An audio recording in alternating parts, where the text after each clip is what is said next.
So Sha'Carri Richardson gets knocked out of round 1 of the US Championships. Let's talk about it. At the US Championships, Heat 1 on Thursday, Sha'Carri Richardson comes in 5th place with a time of 11.31 and finishes 23rd at the US Championships in round 1, which is far out of contention to make the second round.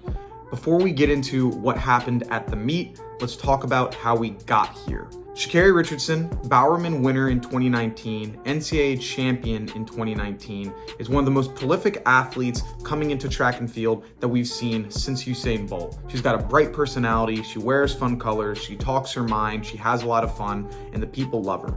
2021, she becomes an even bigger name. She becomes the 6th fastest woman ever with a time of 10.72 last year.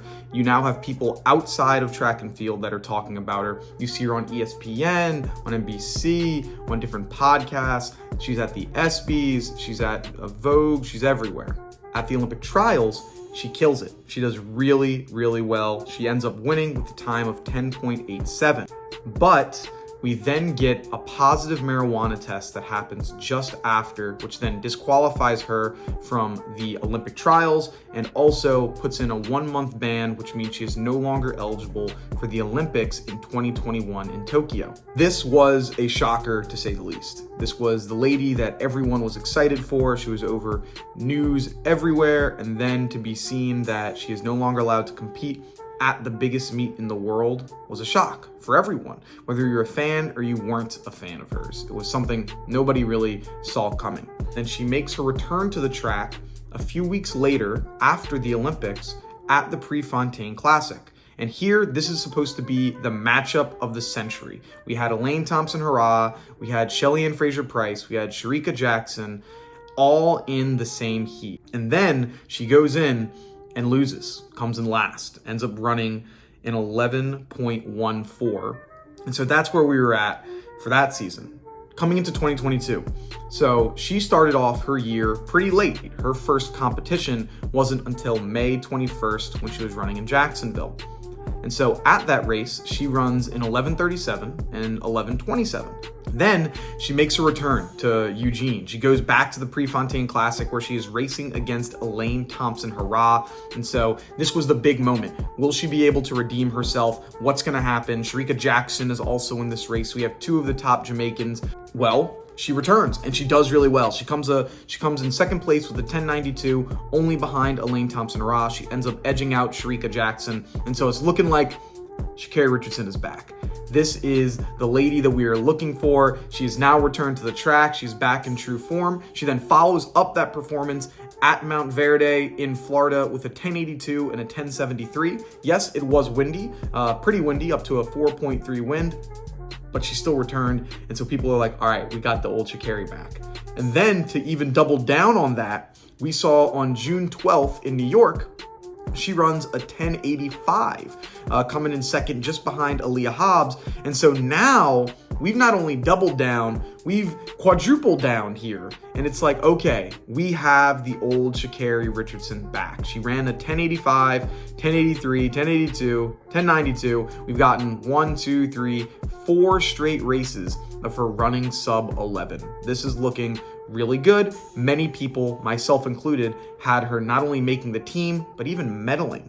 We now go into USA's. Sha'Carri Richardson's lining up for her race. She gets in the blocks, doesn't get out very well. And it's all right because Sha'Carri's known as a closer.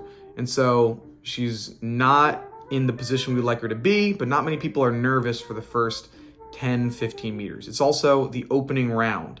She's coming in with the 5th fastest time. She has the fastest time in that heat. It shouldn't be a problem. But she doesn't start making up the ground like we know that she can. That 10 meters behind turn into 20, turn into 30, turn into 40, turn into 50. It is now she is behind and in 3rd or 4th place, and there is only 20 meters left in this race. And I'm like, oh man, what's gonna happen? She crosses the finish line in 5th place, ending up running in 11.31. And I was shocked. I didn't know what to say. I was astonished of what happened. It was a crazy performance. I didn't know what to say. Lost for words. So Sha'Carri Richardson ends up coming in 3rd, or comes in 5th. and gets bounced out of round 1. In order for her to qualify, she would have had to come in 3rd place with a time of 11.24, but so she gets knocked out. And then after the race, she just goes right past the media, doesn't talk to anyone, gives T a hug of real talk, and then keeps it pushing. And so my reaction for what happened is, like, this was obviously a terrible performance. Like, there's no excuses for what happened. Like, with other races, when you go back to Prefontaine, you can have the excuse of, it's all right, she had a month off of not competing. You know, her entire schedule has been changed up. That is why she didn't compete well. You can have that excuse, and I think a lot of people did, and you know, rightfully so. And then in the first competition here, where it was raining, and in Jacksonville, you can have the excuse. All right, so it's raining, it's wet, it's windy, it's your first race, you're on 11.27, that's fine, like, that's all right. And then she proves to us, like, okay, I'm running well, like, this is, like, everything's going according to plan. And then you drop something that is uncharacteristic of you right now, because you've shown already that you can run these 10.9s, these 10.8s, and then drop something that was uncharacteristic of you. And so there's nothing that I really can say of an excuse of, like, oh man, it's because of this, it's because of that. She just didn't show up, and it's unfortunate. I mean, in track and field, that type of stuff happens, but when you're going to be the face of track and field, the face of United States track and field, like, getting out in the first round is something that just can't happen. And she knows this. Like, she doesn't need to hear it from other people, like, okay, like, what happened? Like, she doesn't need to hear from me, like, oh yeah, you needed to make this team. She knows that she needed to make this team in the 100, because now this is the 3rd team she's missed. She missed in 2019, missed the Olympics due to her marijuana test, and now missed this team by getting out in the first round.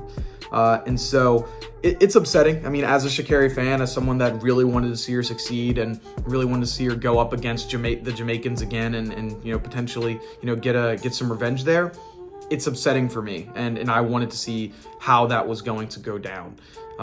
She does still have an opportunity, though. She can still make the team in the 200. It looks to be very difficult. The 200-meter dash is not going to be an easy team to make. She's coming in with a 22.36, and it looks like you're going to be having to run a sub-22 to be able to make that team. So she's either going to perform extraordinarily well in the 200, or she's going to underperform in the 200. I don't know which one it's going to be, but one of those is going to happen, I believe. And so if I'm Sha'Carri, what do we do next? One, I'm getting off social media for a little while. I do not want to be seeing all this negativity. I don't want to hear all these people that are definitely going to be chirping about myself, because if I see it, the people chirping about you on Facebook, on Twitter, on Instagram, you know, on all that stuff, on YouTube, then I know she definitely feels it, and she can definitely, you know, hear that negativity. And someone like her, you don't need that. You already have been thrown into the limelight extraordinarily fast. You went from a track athlete who's just doing this for fun in college to the biggest name in our sport in the course of a year and a half. So you have been thrust into this limelight that she even has mentioned she didn't really ask for. And so you don't want to get into your own head about this. Come back next year with the vengeance, because yeah, this is a performance that for her, extremely uncharacteristic, and something that, you know, is upsetting for not only herself but her fans and everything else. So she'll come back, she'll be better than ever, hopefully, but use this as a learning tool, use this as a learning process of, okay, I can't treat these rounds like it's nothing. I have to go hard. I have to put my best effort in, because if you don't, you can get out in round 1. In the 100, these races are made up by milliseconds. If you don't take it seriously, you can easily fall behind. And we saw that, and it's unfortunate. But that's going to be it. I had to post this emergency episode with everything that happened last night.